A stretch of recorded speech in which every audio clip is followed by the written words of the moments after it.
Hey guys, I just wanted to make this quick video where I talk a bit about my thoughts on our situation regarding the pandemic. So yeah, apparently we're dealing with Professor Stick again. Truth be told, I wasn't originally planning on responding to this guy again for a while, but he just says some really dumb shit in this video that I feel really needs to be debunked, so let's do it.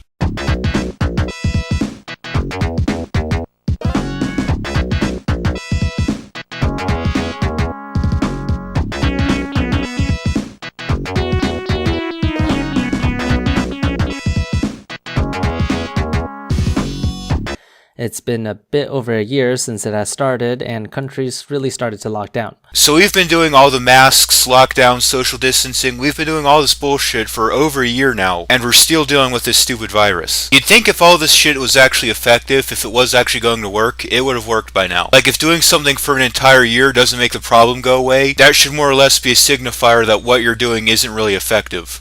Personally, if you asked me, I never would have thought it would last this long. I don't think any of us really imagined it lasting this long. Remember a year ago when they said 2 weeks to slow the spread? I don't think anyone could have imagined that 1 year from then we'd still be dealing with this crap, but apparently here we are. Computing Forever actually has an excellent video called The Boiling Frog Effect. You know how if you put a frog in a pot of boiling water, it'll just immediately jump back out? So if you want to boil a frog, what you have to do is slowly increase the temperature. That way the frog is just kind of getting used to the increasing temperature and doesn't leave the pot. I think that's a good way of explaining what's going on right now with the COVID hysteria. If a year ago you have told everybody that we're going to force your businesses to close and make you wear a mask for over a year, people would have said hell no. What they do instead is they add minor little steps, like okay, just shutting down for 2 weeks to slow the spread. Then it was, okay, we're just going to increase it to a modest 30 days, that's it. And we're going to make you wear masks. There's just a small piece of cloth, don't worry about it. What they do is they add these small, seemingly reasonable incremental measures, and before you know it, a year later, your business is still closed and there's a mask stuck on your face. I was looking forward to going to conventions and vacation during the summer, but that's no longer happening. A little disappointing. Yeah, maybe a year ago it was a little disappointing, but now it's absolutely soul-crushing. Things like entertainment and socialization aren't optional extras, they're the things that make life worth living. Having to go without it for a couple weeks or a couple months might be disappointing. Being told it might never come back at all, that's absolutely soul-crushing. Like, gee, no wonder suicide is at an all-time high. But what can you do? What you can do is grow a pair of nuts, tell Dr. Fauci and the other fearmongers to go get bent, and just go out and have fun. A bunch of my friends are actually planning to go down to the beach and have a party this year, because as it turns out, not everyone is a goddamn cowardly candy ass. Dr. Fauci and his gang of fearmongers have made it clear they're not going to give you your right to have fun back. If you're sitting around waiting for them to do that, it's not going to happen. You need to take your right to have fun back. You need to say, I'm going to host a party or a convention or gathering anyways, and you can go pound sand. Anyway, where are we now after a whole year? I'm glad you asked that, because Freedom Tunes just made a video which does an excellent job answering that question. I'll link it in the description, but basically, financial insecurity, food insecurity, hunger, poverty, homelessness, unemployment, drug overdoses, domestic violence, depression, suicide, heart disease, and plenty of other nasty things are on the rise. All caused by lockdowns that ultimately didn't accomplish anything, because a year later, we're still dealing with this fucking shit. Well, to start off, we can barely see the light at the end of the tunnel. It's pretty hard to see any light at the end of the tunnel when the goalpost for the end of the pandemic keeps moving. When all this bullshit began, it was 2 weeks to slow the spread. Then it was 2 weeks isn't enough, we need 30 days. Then it was, okay, once the cases start going down, we can go back to normal. Then it was until there's a vaccine. Well, now that there's multiple vaccines, and that a significant portion of Americans have already been vaccinated and continue to be, now that it finally seems like we're almost out of this shit, predictably enough, the lockdowners are at it again. Now they're fear-mongering about variants that could be resistant to the vaccine. I mean, we're being told that these measures won't last forever, but that sure as hell seems to be what the plan is. But how we progress from here is very important, because if we don't be careful, we could be in for another wave.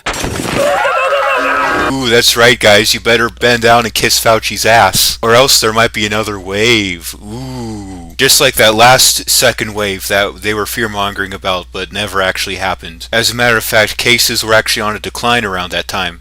Obviously not one that will spike to 200,000 infections per day, but it can easily extend this pandemic by at least another few months. At this point it's obvious that the lockdowners are just grasping for every straws they can to try and extend this thing indefinitely. Like at this point I'm convinced that that is the goal, never-ending permanent lockdowns. And trust me, I am just as sick of this as you are. Liar, liar, pants on fire, crooked as can be. Nope, I'm not buying that. That is 100% USDA grade A certified bullshit. If you were actually sick of this nonsense, you'd be on our side trying to get this bullshit to end immediately, not being a useful idiot for Dr. Fauci and the powers that be.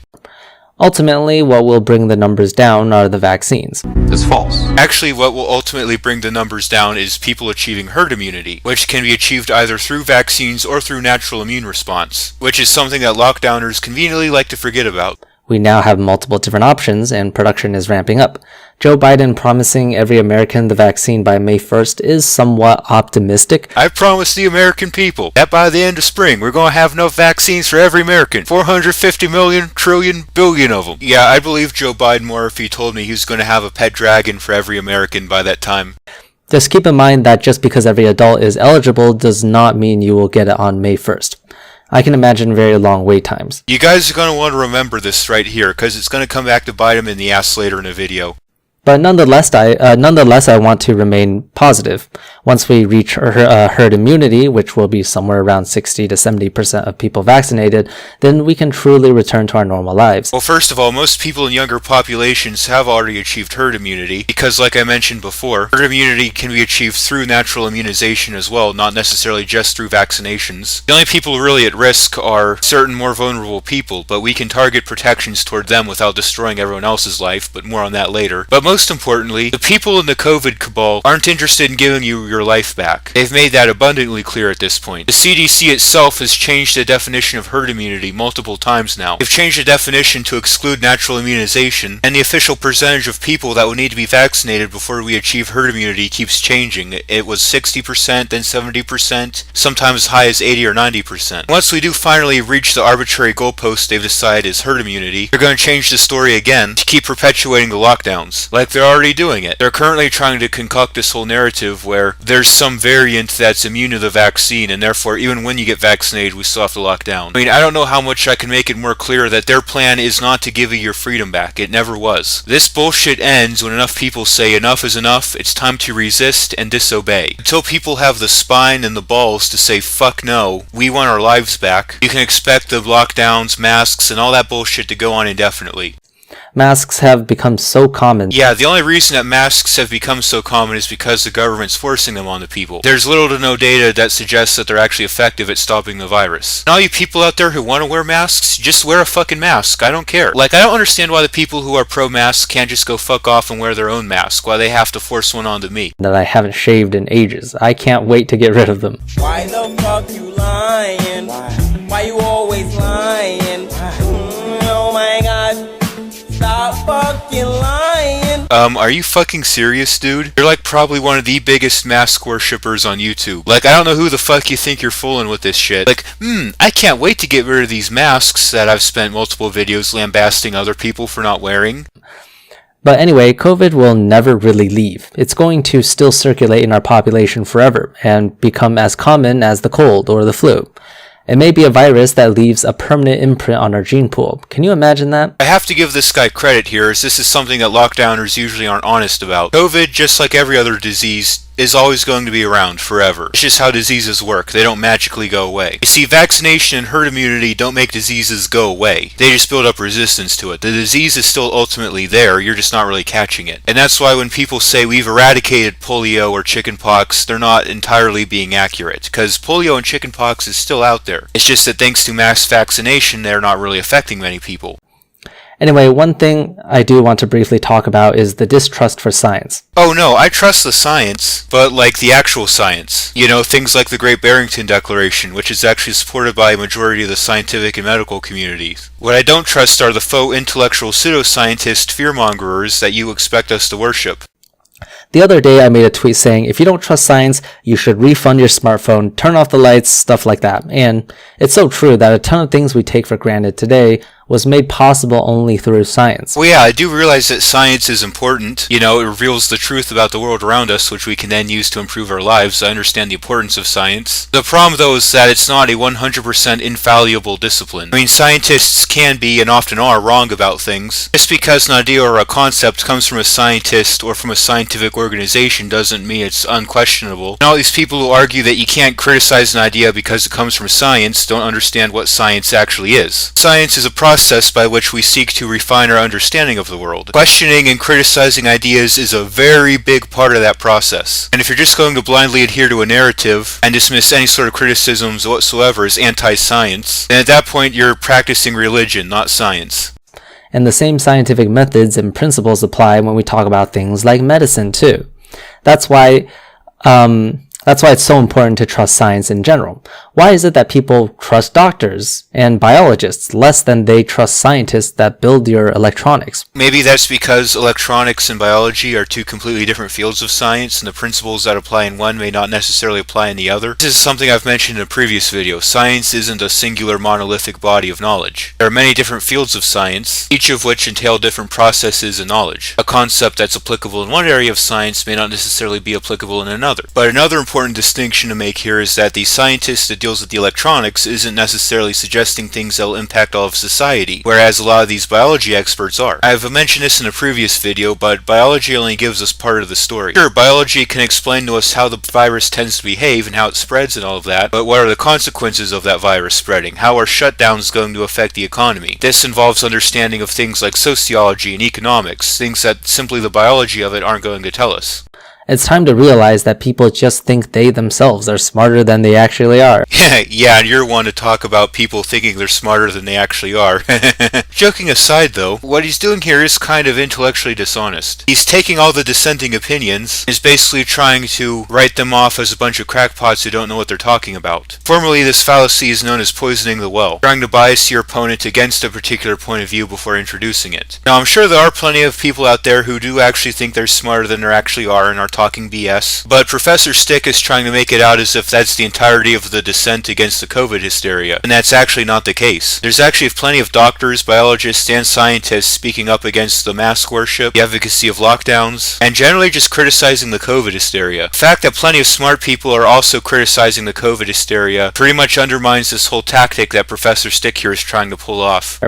It's such an American thing to believe in things that are literally anti-science. So Tom Woods has an episode of his podcast called The COVID Cult, in which he explains how the COVID hysteria kind of operates like a cult. You know, they have their slogans, trust the experts, listen to the science. They have their special rituals they expect you to perform, put on a mask, social distance. Anyone who's not part of the cult is demonized and shamed with labels like anti-science. I think Tom Woods said it best. All these people who repeat the slogan, listen to the science, are some of the most non-scientific people there is. Like, the more someone chants listen to the science, the more likely it is that they live in a hermetically sealed bubble impervious to facts. Like, these people wouldn't know science if it hit them straight in the face. And oh boy, has social media not been helping. It's so easy for misinformation to spread these days, and just turning my head in any direction, I can see pseudoscience channels everywhere. Sorry, that's my phone. Especially regarding this pandemic. Okay, while it may be true that social media is helping to spread misinformation, you do realize that's happening on both sides of the debate. Like, misinformation both for and against the COVID hysteria is spreading around. As a matter of fact, misinformation in favor of the COVID hysteria is more likely to spread around, since it's less subject to censorship by various platforms. So it's misinformation on your side that's actually spreading around quicker. And since it's the prime time of rolling out vaccines, guess what people are distrusting now? Yep, that's right, the vaccines. Oh boy, here we go again. Anyone who criticizes the vaccine even slightly is going to be labeled an anti-vaxxer. Well, I better get out a link to that video by Filthy Heretic, which explains a lot of the problems with the way vaccination is discussed in our society, and keep that in the description handy for all you guys. And the thing is, most of these people who are spreading anti-vax messages aren't actually anti-vax. They're just a tad step above them, saying, okay, vaccines work, but so-and-so, usually involving things like personal freedom or look at all the negative side effects. You know, I was going to give him credit for not lumping everyone who criticizes the vaccine in with all anti-vaxxers, but then he goes back on that by trying to claim that these people who criticize the vaccine are just barely different from anti-vaxxers. The arguments that vaccines are ineffective, that they violate personal liberty, or that they have nasty side effects are all very different arguments. These are all very different claims, which require very different proof and very different standards of evidence. But you can tell instantly that these people have no understanding of science whatsoever, just from the way they speak about the situation. Yeah, this is how fucking arrogant this guy is. He thinks that anyone who disagrees with the narrative he's pushing doesn't understand science. For example, if you hear about a specific side effect, a common person may be scared and not want to take the vaccine anymore. Meanwhile, scientists understand the rate of these side effects, how they can be prevented, and the fact that out of millions of doses administered, there has only been a couple of cases. So it's not enough to just look at one-dimensional information posted on the internet, but to be able to think critically and scientifically. Occurrences of side effects with the vaccine have been well documented, and they have been pretty nasty. And there's actually a lot of other problems with the vaccine besides the side effects. Now, it would take a while for me to go into full detail on all of them, so in the video I posted a link to a video by Back Alley Philosophy, which goes into detail on this. Now, you can argue that the risk posed by these side effects is small, or that the benefits from the vaccine are worth the risk. You can make those arguments, but the risk that comes from side effects to the vaccine are very much real and very much there. And while those risks are there, I think as a matter of personal liberty, it should be my decision whether or not to take the vaccine, whether or not to accept that risk. And that's kind of the pattern I see in a lot of these pseudoscience proponents on YouTube in all topics related to COVID, not just vaccines, where not only do they only take in surface level information without going to reliable sources and scientific articles.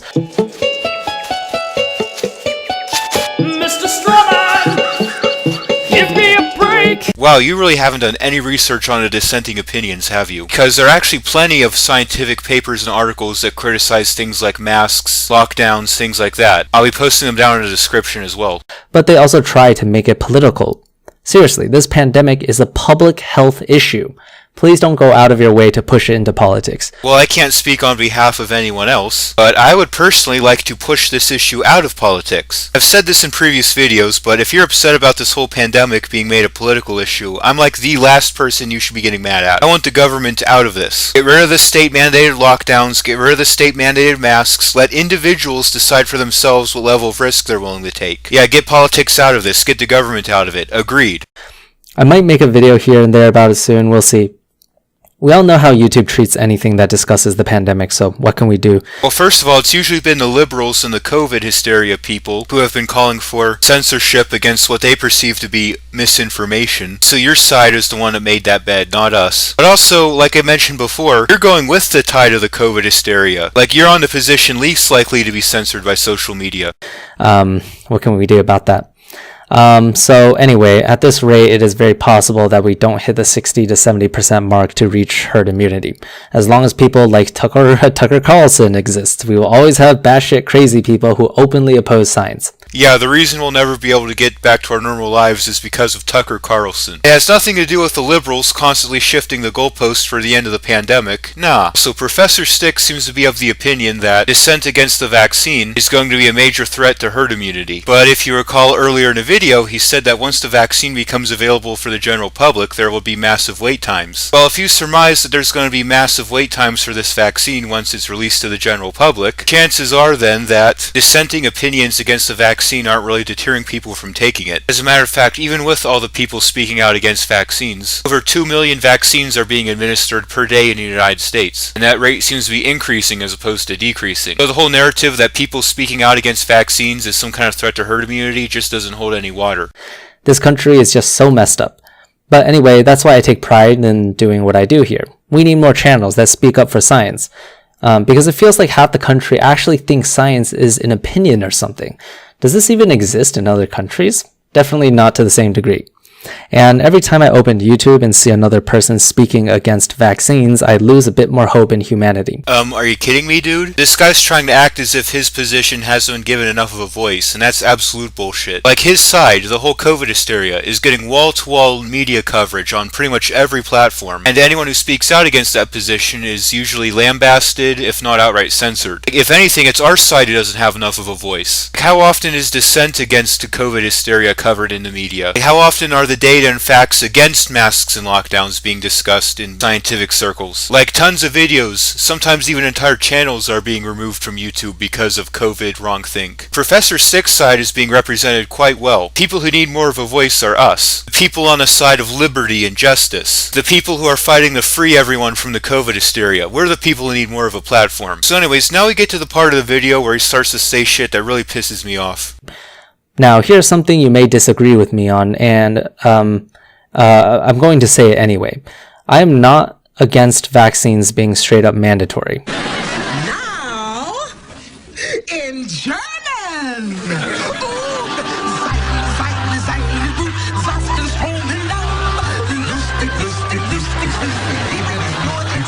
So just a moment ago, you were complaining about how people were trying to make this a political issue. You know, you were concerned about people pushing this issue into the arena of politics. Now here you are advocating that the government force a needle into people's bodies against their consent. In most other countries, I wouldn't take this stance, but the United States just has way too many stupid people. So that's how condescending this guy is being towards you. He thinks you're so stupid that you can't even be trusted with bodily autonomy, that you're too dumb to know it's good for you, so you need daddy government to force it onto you at the barrel of a gun.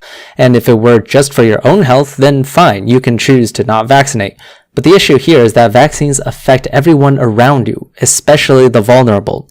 So when there's something this serious like a pandemic going on that has killed hundreds of thousands of people in this country alone, and we might not have enough people willing to vaccinate to reach herd immunity, you bet the idea of mandatory vaccinations sound appealing. Filthy Heretic mentions this in his video where he debunks the idea of mandatory vaccination. But if you're vaccinated, then why the fuck should you care whether or not anyone else is vaccinated? I mean, even if someone else makes a decision not to vaccinate, they carry it to you, well, it doesn't matter then because you're vaccinated, you're protected. As a matter of fact, since almost everywhere the vaccine is being administered, vulnerable people are getting priority over it, and by the time people in the general population got to decide whether or not to take it, it really wouldn't affect the vulnerable people because they already got it. And not everyone needs to take the vaccine in order to reach herd immunity. Herd immunity can also be achieved through natural immunization. This is something you forgot to mention for like the 5th time now?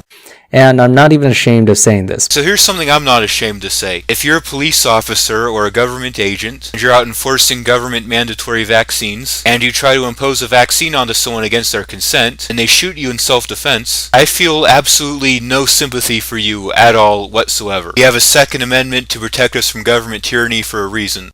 Fuck your politics, fuck your wrong opinions. Fuck our bodily autonomy too, apparently. You know what's funny? This same left-wing COVID hysteria crowd are usually the same people who defend abortion, citing bodily autonomy. So apparently bodily autonomy doesn't protect your right to choose your own medication, but it does include your right to murder your own child. With the amount of distrust the US has for scientists, I don't see many good solutions. Well, here's a good solution for you, and it's actually supported by quite a few scientists as well. It's called the Great Barrington Declaration. Basically what it says is that young, healthy people with strong immune systems should just go out and live their life, while we focus all our time, energy, and resources on protecting specific groups of people who are more vulnerable. Not only is it supported by a majority of the scientific and medical community, but it's also not really a crazy or far-fetched idea. We've been implementing targeted protections for all sorts of diseases before. Who says we can't do it for COVID? You know, the people who want to end the lockdowns and everything are often portrayed as selfish, but in my opinion, the real selfish people are the ones who want to continue to ruin people's lives and put people through suffering when there are very clearly more effective and less harmful alternatives out there.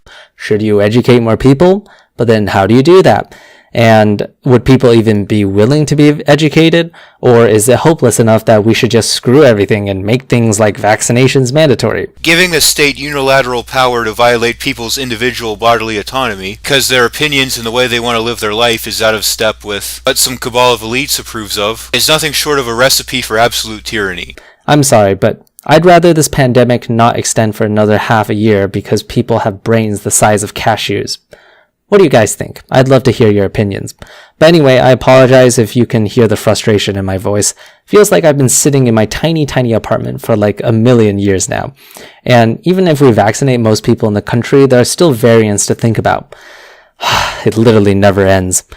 Time to just move back to China or something. Well, first of all, with regards to variants, personally I like to call them scariants. I think that term was used to describe them in an episode of Tom Wood's podcast, because they're meant to scare you but don't actually amount to anything, because there's basically no evidence to suggest that any of these variants are immune to the vaccine, or that they're any more dangerous than the original strand of COVID. As a matter of fact, some of these strands are even less deadly. Really, all the variants are is just a final grasp at straws for the whole pro-lockdown crowd. Basically, with the vaccines out and herd immunity rapidly approaching, they want some final way to grasp onto whatever little power they have left. In all seriousness though, if you really want this pandemic to be over, here's what's going to end the pandemic. It's not going to be vaccines, it's not going to be herd immunity. This shit's over when we decide it's over. Like, several states have actually already started. You know, there's certain states in this country where life is pretty much back to normal. They said fuck it, they got rid of their mask mandates, they opened up 100% capacity. They basically said, sorry, we tried this bullshit for a year, it didn't work, we need to get back to our lives. And it's only a matter of time before other states in in the country follow suit. What I'm hoping is that once all this bullshit is over, once everyone decides to go back to normal, people will look back on this, they'll see how much hot air it was, and they won't let them do this again with the next virus that comes along. Because make no mistake, once COVID is over, Dr. Fauci and his whole cabal, they're going to try this again with the next virus. They're going to be like, well, we got away with it once, maybe we can get away with it again. Like, no, we can't let that happen. Bottom line, they're not going to give you your freedom back, you need to take it back. This has been Philosophossum, making stupidity play dead. Everyone have a good one. I wear my face mask in my car so I can